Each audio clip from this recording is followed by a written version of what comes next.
Welcome to Americana Quill, writer to writer. Please like and subscribe and tell a friend that likes to scribe. This man has a great book out titled Here's Waldo. Although this is his debut, he is a contributor on other platforms when it comes to his writing. This book is spanning, Here's Waldo is spanning from the late 90s to the 2010s, excuse me. Here's Waldo is a sprawling, tragic comic novel that tracks the story of Waldo Collins, a nerdy kid born in a torn-up town in the shadows of Chicago-unincorporated Des Plaines, Illinois. It's a story about what it was like to come of age as the new millennium dawned with all its I can't read today. Sorry, changes. A story about the family bonds we're born with and those we create along the way, and about using humor to find light in the dark, about generational trauma and the continuation or completion of cycles of violence.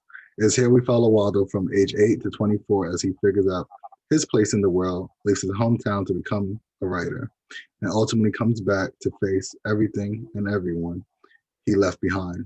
Here's a story of loss, love, grief, guilt, and the search for meaning. Here's Waldo, aka it's like his real name is Nick Olson. It's a fiction book, but it read so much like a nonfiction book. I'm very happy to get into it and truly talk to you about it because I read it. It took me about 2 days to read the book. I really enjoyed it so much. So thank you for even contributing the world, the universe with such a great body of work. Seriously. Thank you so much. I really appreciate it. And sorry for the moments of my botch intro, as I've done 3 today, so I'm a little tired. Oh, no worries. Even had to spike this one for you to say cheers to you, sir. This has rum in it. So I just want to say thank you for your contributions to this writing community that we're all a part of and just trying to grow and blossom in. So cheers to you. Absolutely. Thank you. So I guess what made you want to write the book, this particular book? Yeah. And make it your debut, because I'm sure you had other thoughts of stories in your head before this. I could tell by the way you wrote it. It's interesting because I came from a screenwriting background, so I went to school for screenwriting, for writing movie scripts, and so I came from this background of writing a lot of different genre stuff, sci-fi, comedy, horror, you name it. Mm-hmm. And then when I switched into fiction, I wanted to tell a story that was a little bit more personal, a little bit more kind of down to earth, and while fictional, would kind of tell something that Right. was kind of hit close to home for me. So it's cool to see that kind of read properly, that kind of came across. No, what I loved about your book is that you don't have to get into what percentage of the book is you, but you could tell that the blueprint, at least of the town, is something that you knew well. My very first book, The Dream of the Boy Who Caught 22, it's kind of like about my hometown and the things I went through. I've grown up in a small town right outside of the big city. Me growing up in New York, I'm maybe 40 minutes away from the 5 Boroughs or whatever, the big city. So yeah. Although they might think they're the only ones that go through things, it's no, the kids that are considered suburb kids go through a lot too. Yep. It's the EBT welfare stuff doesn't stop with you guys. It transcends past. And that's what I love major about cities. Exactly, and that's what I loved about reading Kids of the Diaspora too, because I felt that kind of that voice or that perspective, even though you're from the New York area, I'm from Chicago area. Like you said, there's some experiences that just transcend where right. you are, and it kind of gets universal at that point. Right, and I loved how dark you made it, but it was still light in certain moments where you just had to smile, although you know you shouldn't probably smile, during some of the tragic points, for sure. So writing this, I guess my first question is, did writing this exhaust you or did it energize you? Both. It was every time I made a milestone with it, kind of got this, this draft done or got a few extra kind of chapters, like the interlude chapters, where I kind of had other people's perspective. That was something I added in, totally separately after I finished the first one. But yeah, I'd say like all the milestones energized me, but the actual writing of it, I laid it all out there. Like I put Yeah. everything I had into that book. So I don't regret it, but it was tough. No, I could imagine. And then I think keeping people don't understand that it's not having written a lot like you or me probably, that keeping the tone of a third person of just not a regular narrative for people just to be the narrative of the reader, and keeping it in the voice of the protagonist, we'll say, is more difficult than people think for those Yep. periods of time, for as long as you did it. And I think that's what I was impressed with most, is like he had to make a conscious decision from the beginning to keep it this way, and it's not easy to do that.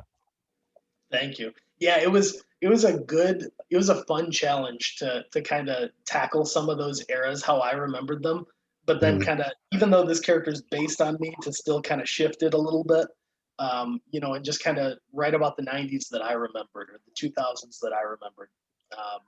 Yeah, it's always interesting going back to those time periods. Right, absolutely. Were you born in 90 or 91? And the reason I could tell that, okay, 90 as well, me too. Yep. I could tell that by the grade you were in with the chapter about 9/11. Yep.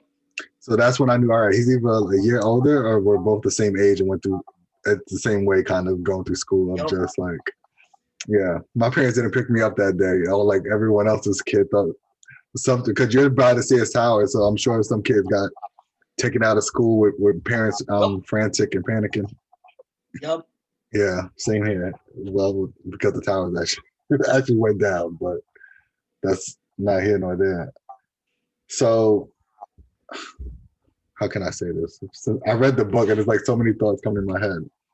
One of the passages, do you mind if I read it? It's on page 213. It's a quick paragraph, but it's like the way you positioned it. It's like from like me being a writer and then reading someone else that writes, it just made me like, oh, okay, this is him just putting something in here for himself compared to you putting something in for like everyone else to get. And like, I love to do that for myself just so I know I didn't waste my time trying to do something if I don't get the results that I want. It's like, at least I know in this moment here, I feel good about it. And I feel like that's what you did in this part here that I'm about to read. So hopefully I'm right. Maybe I'm not, but it's a quick paragraph. You wrote, I'm walking these streets now at 24. The whole neighborhood changed, and yet exactly the same. There's a funny thing about moving on. Like everything else, the destination seems so final. The happy ending, roll credits. They all live happily ever after. That's bullshit. The end is that there is no end. Forgiveness is a garden that needs endless watering. Pruning and tilling. The work will never be over. I just thought that was just a moment where you're just writing for yourself. You're not even writing for the book. You're exactly right. Okay, good. I just want to make sure I'm not off. Like I was like, okay. Nope. Spot on.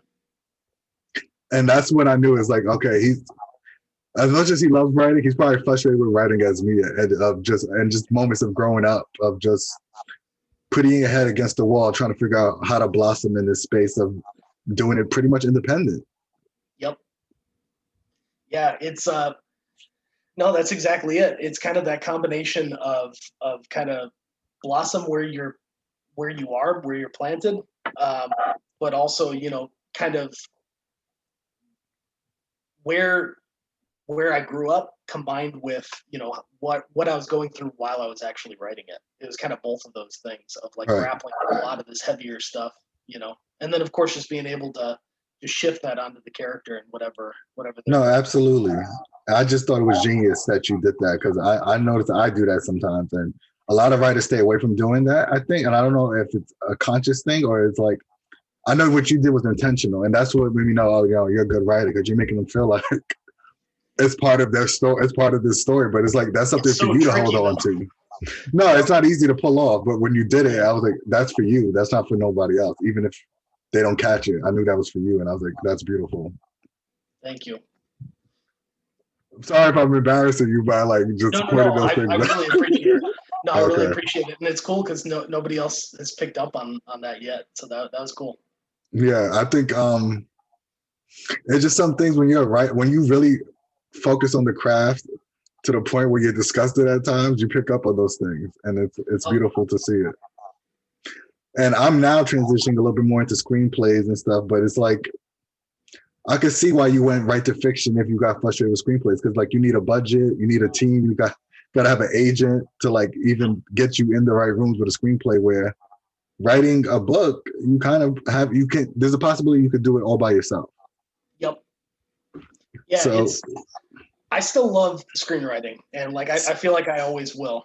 But yeah, that was pretty much it for me, just for this story anyway, of just being able to control all of those elements. Like I don't have to worry necessarily about like, being able to get like a period appropriate like cars on the block and making it look like the 90s and getting like right. hair and makeup. It's like, if I make my words work hard enough, I can pull that off myself, No, absolutely. And I think also it's like writers don't want to see their stuff always stuck in their laptop. They want it to go somewhere and they want it to reach a medium, whether that's in film or whether that's you forcing yourself now to make it a book. Is this originally a screenplay at first? And then you No, yeah. So I thought about maybe doing it as a screenplay, but then I just kind of went straight into it with fiction. I started off by kind of having a bunch of different flash fiction pieces. I just did a bunch of short fiction to kind of test the water and like see if I could, write some characters like this. And I did it and I really enjoyed it. Got a few of those stories placed at different like magazines, and I was, kind of getting the hang of it, writing in that voice and figuring out those characters. Like even though they were based on people I knew, still kind of shifting it. Right. Of this character. I think people don't realize it's only about 30 to 33% of it is like an actual person you might know. The rest of it is made up of a perceived dramatized version of somebody most of the time. Exactly. I've already had a few times where friends or family are like, oh, did this really happen, or is this person real? And I'm like, yes, but it's like there is that element of reality, but a lot of it, you are working within the framework of dramatic fiction. And so you have to structure it in that way. Yep. So were you able to like give your parents a heads up because you didn't want them to feel like this is all them? Maybe moments of it is you and you realize that, but it's not all you. Yeah, I did. And I'm still having those conversations, talking with my mom, because, it wasn't always easy kind of growing up. And, it was definitely strained and it was a tough situation, but things are a lot better now. I feel like, every situation is different, but time kind of helps as well. Time and distance. That, and I think, sorry, is that me or you? I'm just hearing something run like background noise. Okay, I'm sorry. No worries. Well, how can I say this without? I know sometimes, even though we're not supposed to, sometimes I could see that from the writing, you probably, even though you didn't put it in the writing, maybe it's like sometimes a kid feels like they got to be the adult, and it's like that's what makes it strain because they're like, no, I'm still your parent, but it's like I need you to step up in certain moments. And I've had those issues too. Probably not to the severity of your character of Piers Waldo, but yeah, I could see why moments like that you would definitely want to talk it out, especially from the writing and the reading that I've done from your book. Yeah. So. And then it's kind of this element of like life imitating art and vice versa. Right. Having some of these talks that I had written about years ago, and now they're actually happening, or in different ways, and kind of shifting what you thought was going to happen, expectation versus reality. It's interesting to see how that works out. Yeah. So what was your writing process in general, and then what's your writing process for this book? Was it like music playing all the time of your era? Like what was that? Yep. So I pretty much always make like Spotify playlists for every project I'm working on. And for this one, I pretty much made it just period appropriate. So like it couldn't have come out after 2014 because that's pretty much the end point of the book. And a lot of the stuff was kind of 70s, 80s, 90s, coming of age stuff, but also some things that kind of evoke that mood. I know some folks don't write with music on, but I feel like it really helps me and kind of gives me that soundtrack that I can write to, if that makes sense. Well, it's like a soundtrack to your life in this moment, or the character's life, I should say. Yep. No, definitely. And Yeah, so I basically just I didn't hold myself to like a certain word count, but I pretty much wrote every day. For the well during week I would take weekends off, but I I was pretty much just kind of doing this on my lunch break or like little breaks that I had like during my day job, and or sometimes kind of cranking some words out in the morning and kind of setting um, that expectation for myself, like, well, you got to pay the bills, you got to do the day job, but don't lose sight of this thing. And No, that kind of absolutely. that kind of became like a central point of the book too, of like finding your creative voices and staying true to it no No, matter what. absolutely. What I try to tell people that I help when I'm consulting is if you write for 2 hours a day, Monday through Friday, you'd be surprised by the end of 30 days of what you will have. Absolutely. Even if you only wrote 1,000 to 2,000 words in those 2 hours, if it's a good 2,000 words, you're gonna reach your goals. And sometimes the best books aren't always 80,000 words. I try to tell people it's like Yep. you want to tell a clear, precise story because you're not writing an education academia paper. So it's like Exactly. you want to write it on the level of like a newspaper, like third to seventh grade. You don't want to necessarily always go past that. And I think Yep. people think it's not purposely dumbing it down. It's just keeping it simple so you can reach as many readers as possible and not let anyone feel Exactly. inferior. So what is your, Yeah. do you agree with that? Or No, I totally do. So, and don't get me wrong, like I read all sorts of stuff, and I like some of the more like difficult no, fiction no, of and some course. really, but with this one, I wanted to write something that anybody could kind of dive into. So, like in terms of readability, I wanted it to be very accessible, and where I challenge people and make it kind of difficult would be some of the content or like the subject matter. Like Right. it's dealing with some heavy stuff, and it's dealing with trauma and the effects of trauma, and being able to kind of recover from that. But like, yeah, readability, accessibility, I tried to make these kind of short and sweet chapters, and just kind of like, you No, can yeah, yeah, that pretty was much very just get impressive. through it quick. Like I think your longest chapter is 5 pages. Everything else is 1 to 2 pages. Yeah, So I know that had to be a conscious decision because you could have easily maybe made 1 through 8 one chapter, but you chose to dissect every moment. So which I yeah. thought was interesting. Thank you. It was tough doing that because I'm not used to doing that. And I read Cat's Cradle by Kurt Vonnegut, and Hmm. that it has like the same kind of structure of just these really short, chopped up chapters. And I usually try to take my time and like sit with a book, and it depends on what I'm reading, but usually that's what I do. But with Cat's Cradle, I read through that in like a day because I just didn't Yeah. want to put it down, And I was like, all right, I wanted to have this structure like that where you could really quickly get through it, but if you needed to take that time, you would feel like you could, Right. because you're like, all right, well, the next chapter is just a few pages, I can stop here. I think that's what helped me keep going instead of taking a break. Usually it takes me about 2 weeks to really read a book just because I'm Yeah, probably busy writing it at the same time.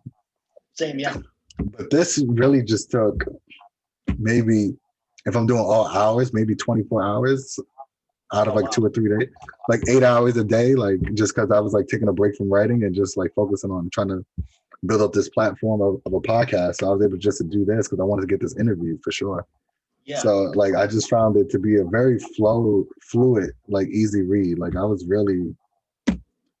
thank you. grateful because it's like there's a lot of people that say they write fiction, but then they try to write over the top, and it's like that's not even where your skills are. Not to sound Yep, crazy, it's just yep, yep. yeah, you get it. I know you probably don't want No, to say it, exactly. but Yeah, it's yeah, no, exactly. It's like that thing of just because you can do something doesn't mean you should, and it's right. keeping your reader in mind and trying to keep their attention, because there are so many other things that people could be doing with their time. You have to make it worth their while. Right. And I think it's like a fine balance of the content needs to be original, but the writing don't necessarily have to be too Yep. original where nobody gets it. So I think you did a good job of that. And I think you delivered something that readers, when they get their hands on it, is what they would have wanted all along, for sure. Thank you. So if you could tell a younger writer, your younger writer self, anything, what would you tell them? Oh, it'll all be worth it, and don't give up. Just keep going. I know that Yeah. that sounds like really kind of cliche, stereotypical, but really that's what I'd say because you know, again, going a little bit into some of the content in here, you know, even though it's fictional, like there were some times where it was just really really hard to get through just day to day life, and Yeah. you know, if I were to go up to younger me and hold this thing up to him and be like, look, you did this. You're going to do this. I wouldn't have believed it, but you know that's that's reality. Right. And for as crazy as things are, kind of in a lot of facets of the world, that aspect of my personal life, you know, it's something I dreamed of, and I know you know how that feels. Yeah. And Yeah. reading your But work, like I've connected with that feeling too. oh, thank you. I started my writing journey in 2013.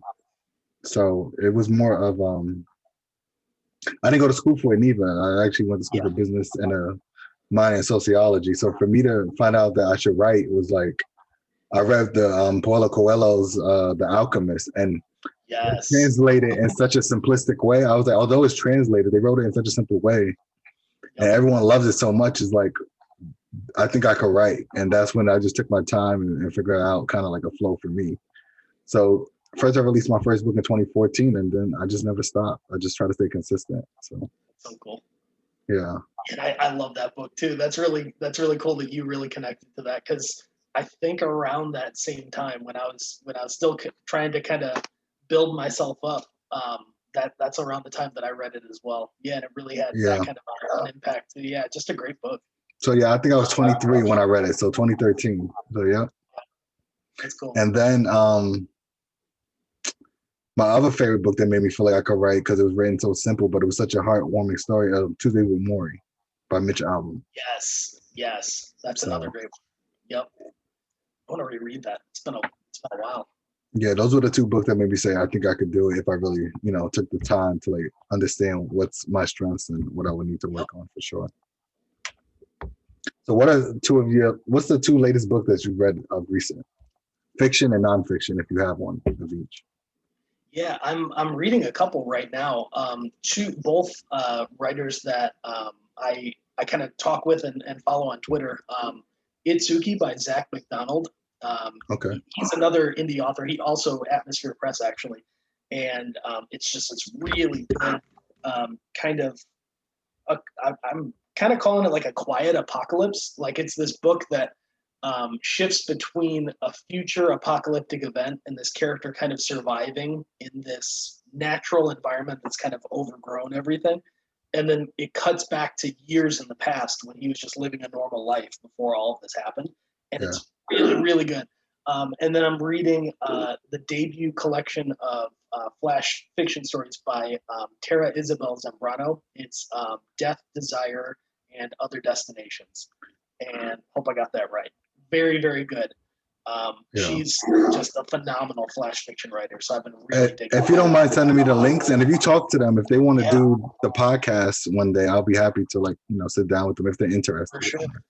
Yeah, they're both great writers. Yeah, I've been I've been just digging into that. I've been trying to read just kind of devote more of my time just to like indie authors and folks who I'm kind of meeting and talking with. It's really Right. cool. It's a different experience being able to like read the work of someone that you're kind of internet friends with and talking. Right. Or could easily get in touch with compared to maybe Yeah. a well-known author. Absolutely. Yep. So I guess my question, well, not to sound like an egotistic person, how did you feel about The Kids of the Diaspora? Because you said you mentioned it, and I love the review you gave me. Thank you so much for that. Yeah, I loved it. That was I appreciate fantastic. I that. felt like in the same way that I was trying to capture something that was like of a time and place, I felt like Mm, that's what you did with your book. appreciate And it's that. wild too because like I don't really have a background in New York personally. Like I haven't lived there, but I just felt like I was kind of a fly on the wall or like part of that group of friends. Right. For folks who haven't read it, like so it's basically structured around this friend group of these folks that are in their 20s in New York, and right around 2016, right around the election. Right. You have a lot of really good dark humor about, to say the least, about Trump's election. But it is just really kind of like incisive and has really good social commentary, but it also has a lot of heart. And that's what I appreciate thought that. Yeah. Yeah.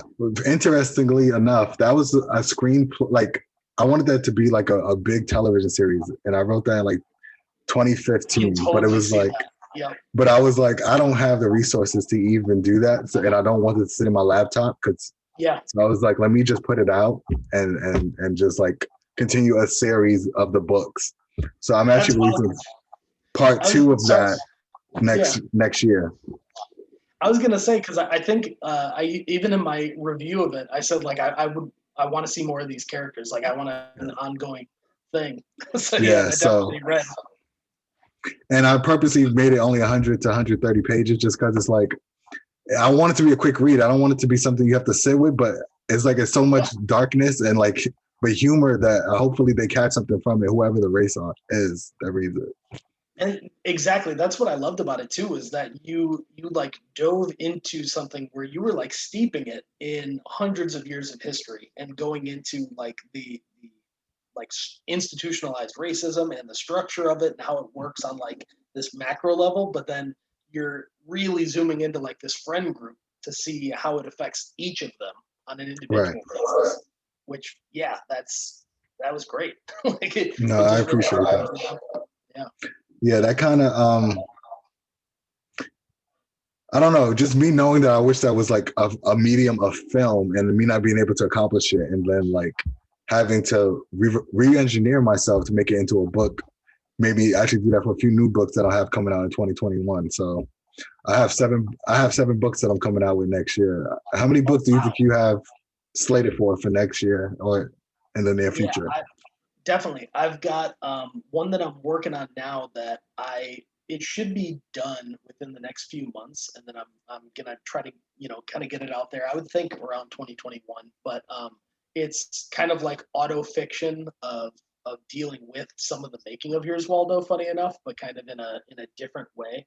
So it's this thing of like creative nonfiction, but also kind of fiction at the same time, which is really like different and kind of interesting to work on. It's a challenge, but I think a few more months I should be done with the first draft of that, and then I'm just gonna kind of do the whole revision, draft 2, all that good stuff.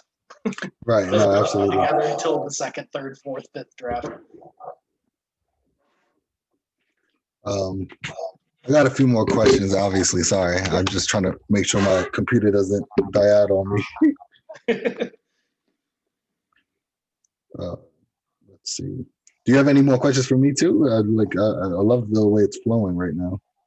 Yeah, so I've wanted to kind of dive into more like TV writing, because like I said, I kind of cut my teeth with like screenwriting and like for films, but I had never really written anything for like an episodic serial format. Like, is that a challenge to kind of shift between film and TV, or what? How do you kind of see it? Yes and no, because like film, I feel like you get to tell the whole story in 90 pages, where this sometimes I feel like I was stretching it too far, and it was like, do I really have enough material, or am I just trying to write it so I'm staying productive? Yeah. So that was my issue. I felt like in my initial drafts of it, but then I lived with it for a few years before I even decided to make it a book again. So re-seeing it and then reformatting everything and making it a little bit more colorful, but still keeping it very true to like an A to Z point, and not like try to be too overly dramatizing of the town or like too much of the people's mind. I wrote it very dialogue based, that book, so it was very easy for me just to keep the story going within the dialogue. So it wasn't too bad. It's just I wish I took the time, maybe like writing episodic. I could see why they have a writer's room. It's very hard to like to be able to by yourself. Yeah, it's hard to do it all by yourself for sure. It's still I still feel like it came across really well, and I felt like that was really refreshing too, to read fiction that was so much in the dialogue and like how the characters spoke to one another, because like just from the background I come from, like I love dialogue, and it's cool to be able to see that, kind of having these characters bounce off of each other in that way. Right. And I think I do that.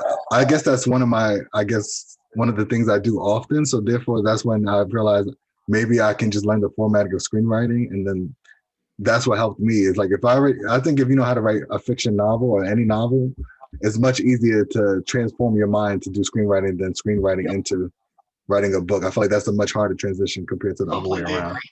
Yep. Yeah. I agree.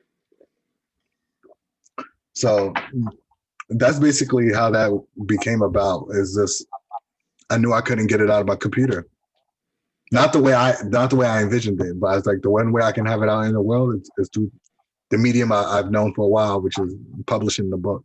So yeah, that's kind of the only reason. It was like frustration at that point of just wanting the story to be out there, you know. Yep. So yeah, I totally relate to that, because with Waldo, like this was something that I worked on for 6 years, like start to finish, and it went through so many different versions, so many different iterations, and like different kind of things that I wanted to do with it. And it got to that point where I was like, okay, I think I found this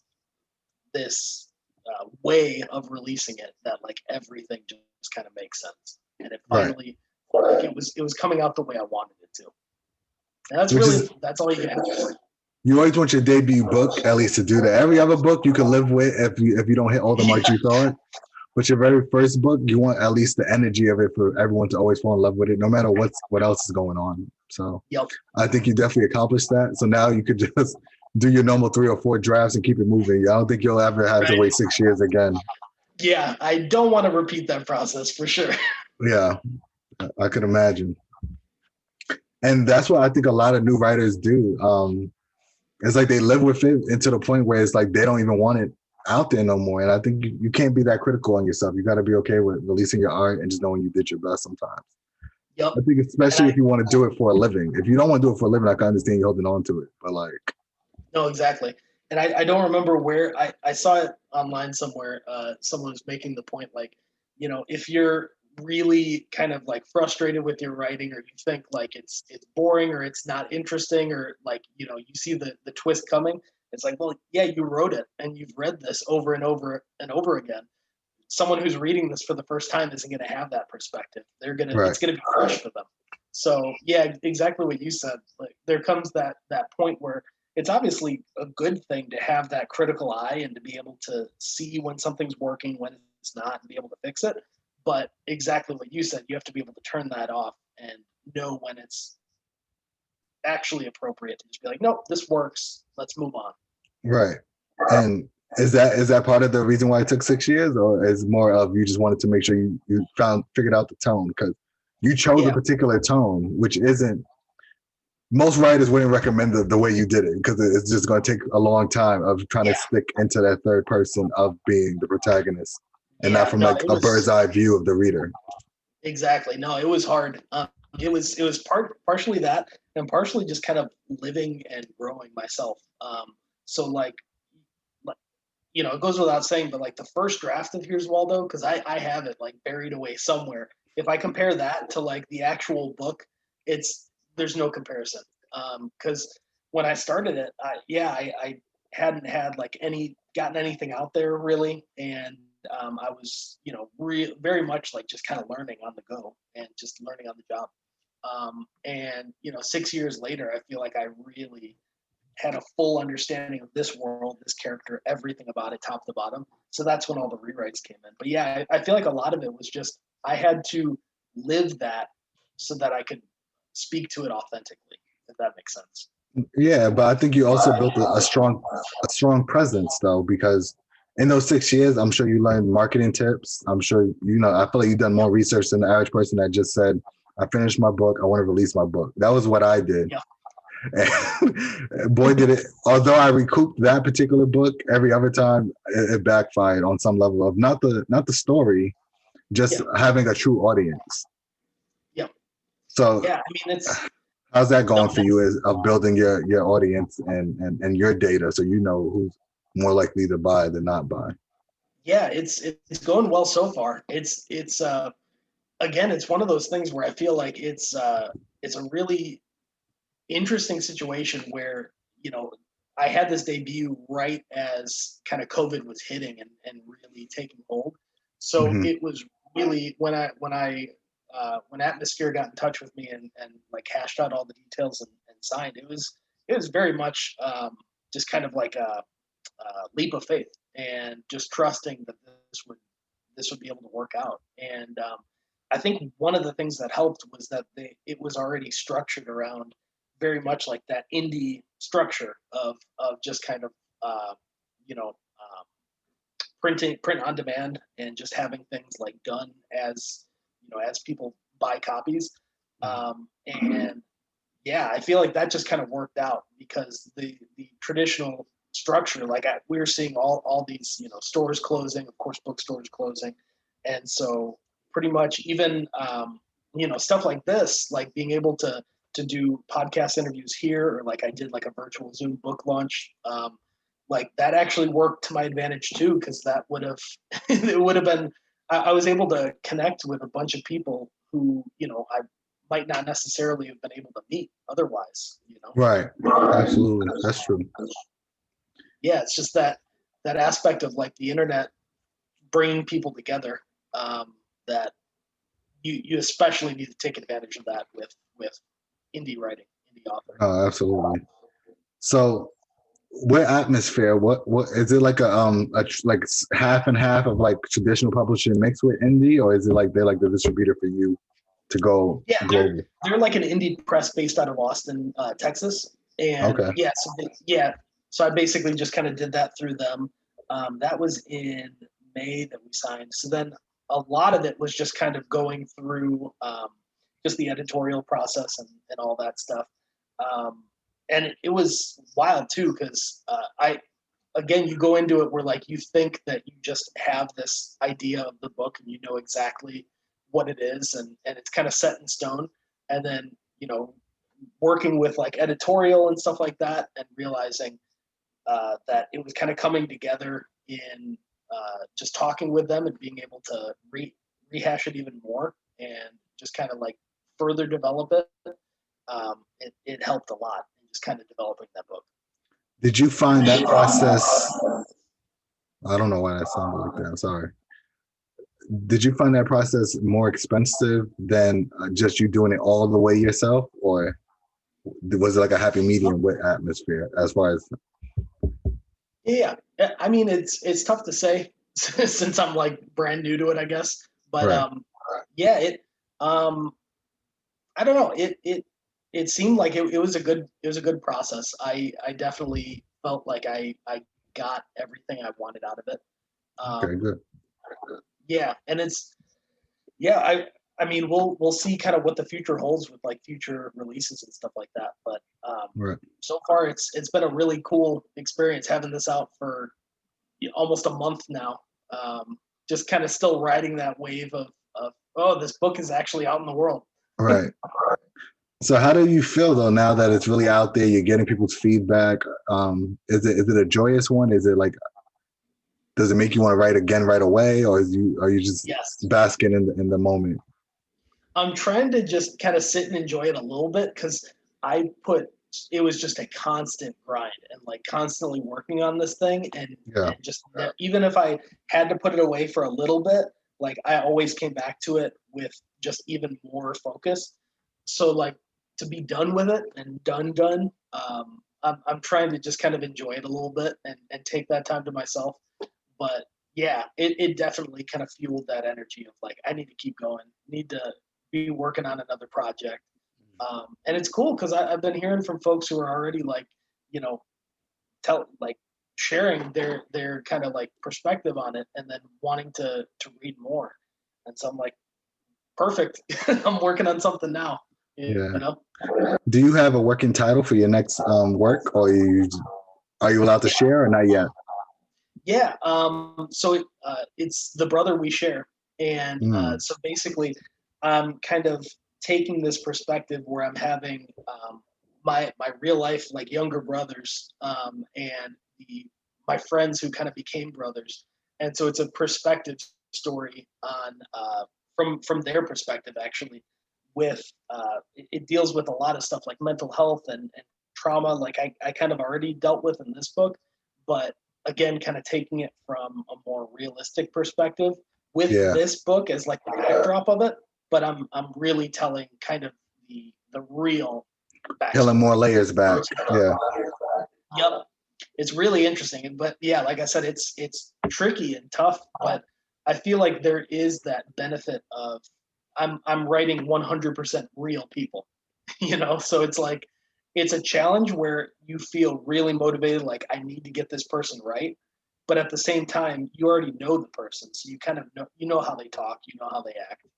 Right. So that helps for sure.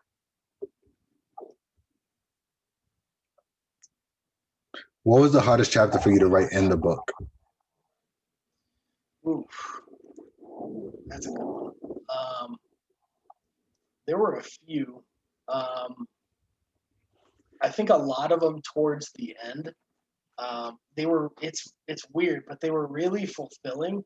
But a lot of the chapters towards the end, where there's kind of reconciliation and like Waldo kind of coming to terms with what happened in his family and being able to especially have those conversations with his mom and his dad in a really kind of real and raw way.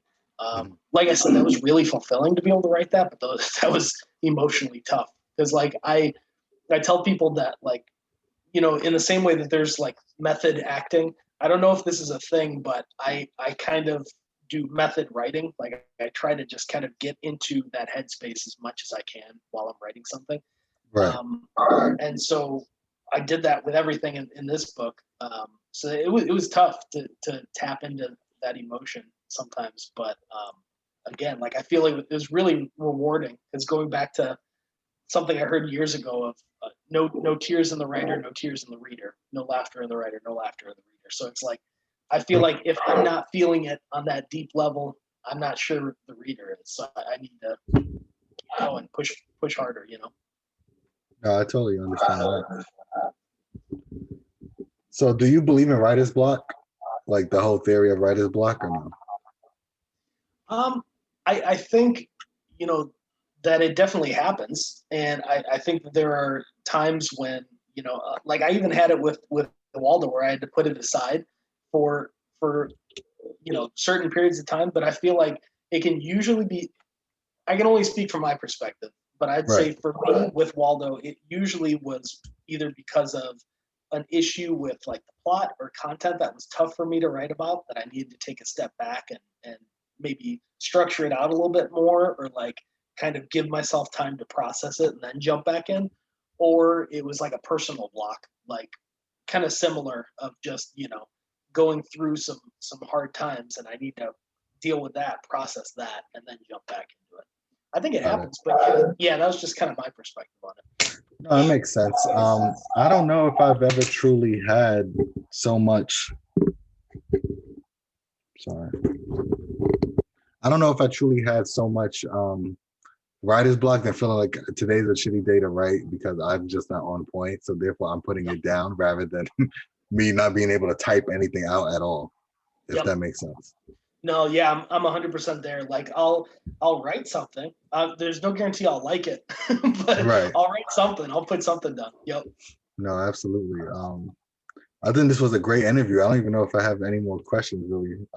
Do you have anything that you want to share? Any links or? Oh, sure. So nickolsonbooks.com is my website. So that's Olson, Olson. And then if you want to follow me on Twitter, at Nick Olson Books, try to keep that branding on point as much as I can. But yeah, I mean, I just want to share, I guess, too, because I read your book. That was kind of my way in of just kind of getting into your material. And then you had sent me the link to your book and kind of getting into that. And it was just phenomenal. Thank you. I think really, I'm just really excited to read more of that series just in general. I appreciate that. Yeah.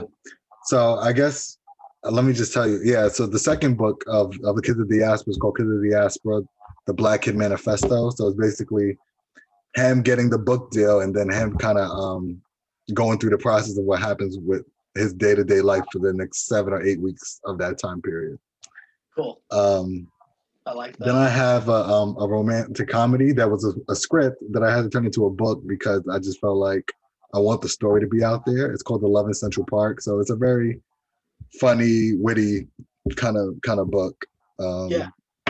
Then the third book is a coming of age story called We Were Kids Who Found Our Way Through the Cosmos, which is basically I've written so much. Sorry for the brain freezes here. No, for sure. I was gonna say I even saw another one that you were promoting recently. I think Noah Moss, was that it? Yeah, The Chef. Yeah, Yeah. that's a lot of people like that one. If you have time, I think you'll enjoy that one too. Yeah.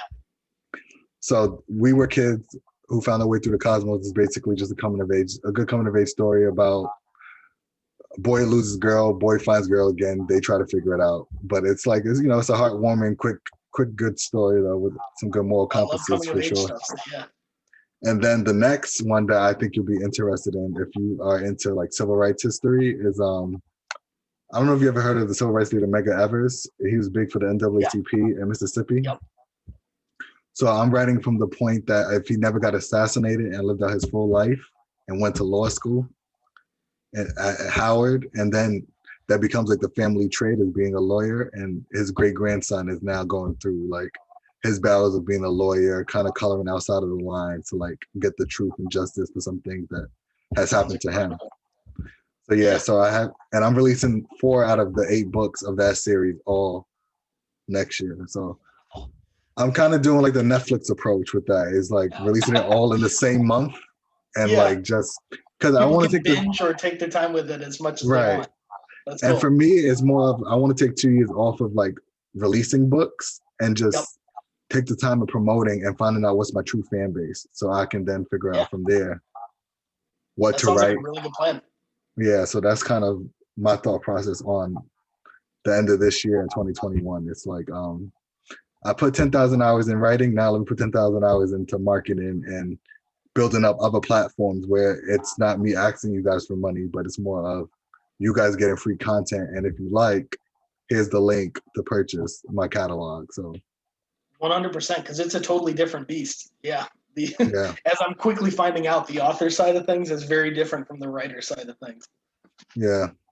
So that's my reasoning for looking like a maniac trying to release so much in 1 year. It's just because I really want to take a little 2-year break of just caring to release, or even feel like I have to write. I might write blogs just to keep sharp a little bit, but nothing of storytelling, because I still got about 4 more unpublished and 4 more halfway written books. How many of those you have? I'm sure you have a few of those that are like written, but like too many. Not ready to see the light. Most of it is, I've got like a whole folder of screenplays. Before I got into fiction, I got like 7 or 8 scripts just sitting there. And I think you should convert them into books if you can, because a lot of what's happening now is 90% of our movies it's like that are original, quote unquote. They're not coming from spec scripts anymore. Unfortunately, they're coming from books. Yep. So if that's your way to like get in the game and be like, hey, I got the screenplay too, so I suggest you buy my first draft. That's a great point. So that was my approach. Is like, I'm trying to do the marathon of building up the catalog. So if I ever do get the interest that I want, you can upstream my other books, but you got to buy my whole back catalog before I give you something brand new, kind of thing. So that's kind of been my approach with it all. Although I probably should have told you that without us recording, but that's cool. That's cool. But I don't mind sharing. The whole master plan. Yeah, but like it's like everyone can have a master plan. It's about who's taking the time to execute. So it's like so I don't mind sharing. Exactly. It's like everyone wants to write a book, but you got to sit down and write the book. So it's the same process with this stuff here too. Exactly. So usually to end off every episode, I do a quote of the week and then a lyrics of the week, just to be a little different, because I think some writing is very potent in music. So quote of the week is from Shannon Hale. I'm writing a first draft and reminding myself that I'm simply shoveling sand into a box so that later I can build castles. I just think that's very, very thoughtful in a way of, for us writers. And for the love of your book, here's Waldo. I purposely found a rock band that's from Des Plaines. I don't know why I can't. I don't see the Pelican, the group called Pelican. I believe Yeah. that's. Yeah. So because of your characters being based in Des Plaines, I figure we'll do some lyrics from them. From That's cool. the song is called. Uh, okay, I don't. I'm just gonna read the lyrics. Those that are fans will know because I don't know where the hell the name is of it. But here's the lyrics. With it all before you, how could it ever go wrong? When water mirrors for you and all that you look on, just a glimmer from the way beyond, but you're lost today in each and every tide. Things are lost. Things we must not lose sight of, no matter if you're tired. Why suppose oracles can let you know? With it all before you, how could it ever go wrong? When water mirrors for you and all that you look on, just a glimmer from the way beyond, but you're lost today. Between you, weigh the cost against damage of and shore it up against the flood. She's the widest of your wave through it all, but you're lost today. With it all here for you, we couldn't let it go on. Couldn't bear to carry, couldn't lay upon. So a glimmer from the way beyond, where we help today. So those are just lyrics from a band called Pelican that is from Des Plaines, where the character here's Waldo is taking place. That's really cool. So I just want to thank again Nick Olson for writing not only a beautiful book, but just being on this platform with me and just chopping it up about some good writing. Thank you so much. This was such a pleasure and an honor. No, thank you. So thank you guys, everyone, for coming. This is Americana Quill, writer to writer. Take care.